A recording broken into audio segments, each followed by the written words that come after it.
দক্ষিণ কোরিয়ার বিটিএস তারকা জাংকুক সামরিক প্রশিক্ষণ শেষ করে বাসায় ফিরেছেন, আর তাকে একবার দেখার আশায় ছুটে এসেছেন বিশ্বের নানা প্রান্তের ভক্তরা। তবে এবার এক ভক্ত একটু বেশিই এগিয়ে গেছেন। পাগলামিরও যে একটা সীমা থাকা উচিত, এ কথা যেন ভুলেই গেছেন চীনের ৩০ বছর বয়সী এই তরুণী।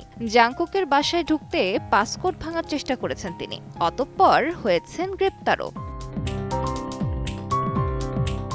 জাংকুককে এক ঝলক দেখার জন্য সেই তরুণী চীন থেকে উড়ে গিয়ে হাজির হয়েছেন দক্ষিণ কোরিয়ায়। ইয়ংসান জেলার পুলিশ পয়েন্ট থেকে জানা গেছে, ওই নারী জাংকুকের বাসার প্রধান দরজার সামনে সন্দেহজনকভাবে অবস্থান করছিলেন। দরজার পাসকোড ভাঙার চেষ্টাকালে তাকে গ্রেপ্তার করে পুলিশ।